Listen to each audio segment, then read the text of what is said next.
Welcome to my channel. നമ്മൾ ഇന്ന് തയ്യാറാക്കാൻ പോകുന്നത് ഗോതമ്പ് കൊഴുക്കട്ട. അത് മധുരമായിട്ടും ഉപ്പായിട്ടും. അതെൻ്റെ ഒരു ഫ്രണ്ട് ഗിരിജ പറഞ്ഞു തന്ന, ഞങ്ങളുടെ നെയ്ബറാണ്. അത് അവർ പറഞ്ഞു തന്നിട്ടുള്ളതാണ്. അതെങ്ങനെയാണെന്ന് നമുക്ക് നോക്കാം. നമുക്ക് 2 കപ്പ് ഗോതമ്പ് പൊടി വറക്കണം. ഒരുവിധം മൂക്കുന്ന പോലെ വറക്കണം.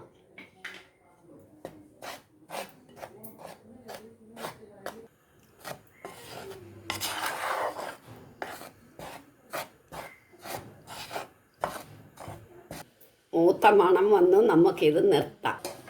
ഇനി 2 ടേബിൾ സ്പൂൺ നെയ്യ് ഒഴിക്കണം. എന്നിട്ട് 2 കപ്പ് തേങ്ങ നമുക്ക് വറക്കണം. ഉപ്പ് ചേർത്തും ശർക്കര ചേർത്തുള്ളതിന് തേങ്ങ ഒന്നിച്ച് വറക്കണം.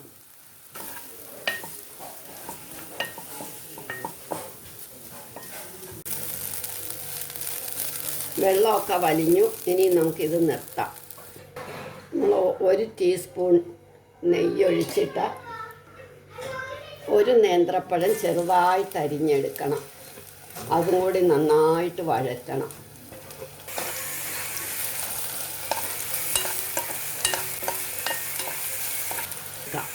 ഇത് നന്നായിട്ട് വഴന്നു. ഇതും എടുക്കാം. വീണ്ടും 1 ടീസ്പൂൺ നെയ്യ് ഒഴിക്കുക.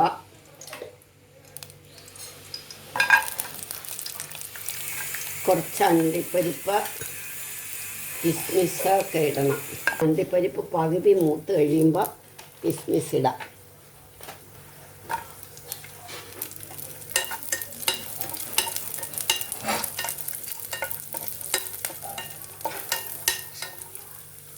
ഇനി നമുക്ക് ഇത് നിർത്തിയെടുക്കാം.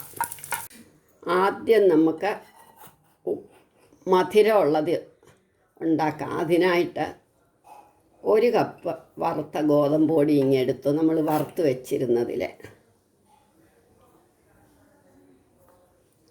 പകുതി എടുത്തു. പകുതി തേങ്ങായും എടുത്തു.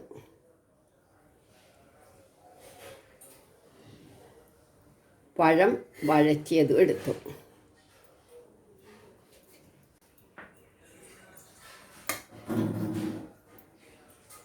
അണ്ടിപ്പരിപ്പും മുന്തിരിങ്ങയൊക്കെ വറുത്തതെടുത്തു.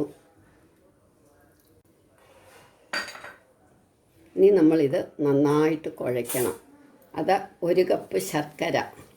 മധുരം കുറച്ച് മതിയെങ്കിൽ കുറച്ച് ചേർത്താൽ മതി. ഇനി ഇത് നന്നായിട്ട് കുഴച്ചുരുട്ടണം. ഇതിനകത്തേക്ക് നമ്മൾ 1 ടേബിൾ സ്പൂൺ നെയ്യ് ഒഴിക്കണം. 1 തുള്ളി പാലും കൂടെ, 1 ടേബിൾ സ്പൂൺ പാലും കൂടി ഒഴിക്കണം.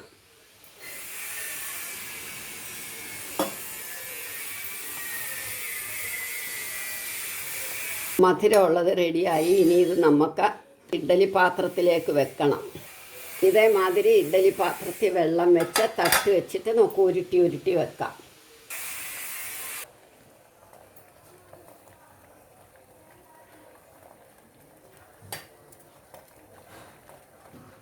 എല്ലാം ഉരുട്ടി വെച്ചു. ഇനി ഇത് വേകുമ്പോഴത്തേക്ക് നമുക്ക് ഉപ്പ് ചേർത്തത് തയ്യാറാക്കാം. ഉപ്പ് ചേർത്തുള്ളതിന് നമ്മൾ 1 ടേബിൾ സ്പൂൺ നെയ്യ് ഒഴിക്കണം.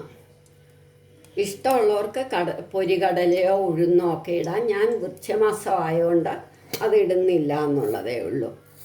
അത് കഴിഞ്ഞ് നമ്മൾ നന്നായിട്ട് കടുകിടണം. അത് 1 ടേബിൾ സ്പൂൺ കടുക് തന്നെ ഇടണം. അത് കഴിഞ്ഞ് നമുക്ക് പച്ചമുളക്, ഇഞ്ചി, കറിവേപ്പില, ചുമന്ന മുളക് ഇത്ര ഇട്ട് ഇളക്കണം.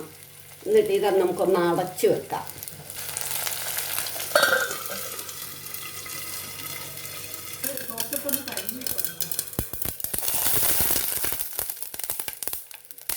ഇനി ഇതിനകത്തേക്ക് നമ്മൾ വറുത്ത് വെച്ചേക്കുന്ന തേങ്ങായ സ്റ്റൗ ഓഫാക്കാം. മല്ലിയില,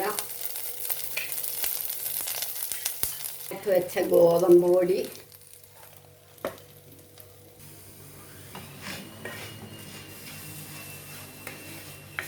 ഇതിനകത്തേക്ക് പാകത്തിന് ഉപ്പിടണം.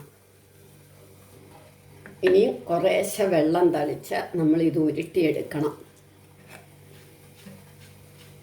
ശർക്കര ഇട്ട് ഉരുട്ടിയ പോലെ തന്നെ കുറേശ്ശെ വെള്ളം തളിച്ച് ഉരുട്ടണം. വെള്ളം തളിച്ച് നമ്മളിത് കുഴയ്ക്കുന്ന പാകമാക്കണം. എന്നിട്ട് ശർക്കരയുടെ പോലെ തന്നെ ചെറിയ ചെറിയ ഉരുളകളാക്കണം.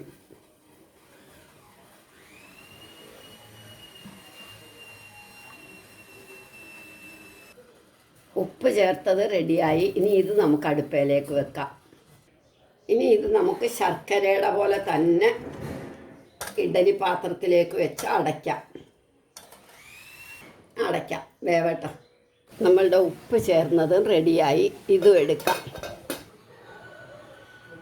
ആറട്ടെ. നമ്മുടെ മധുരമായിട്ടും ഉപ്പായിട്ടും ഉള്ള ഗോതമ്പ് കൊഴുക്കട്ട റെഡിയായി. എല്ലാവരും ഇത് ട്രൈ ചെയ്ത് നോക്കണം.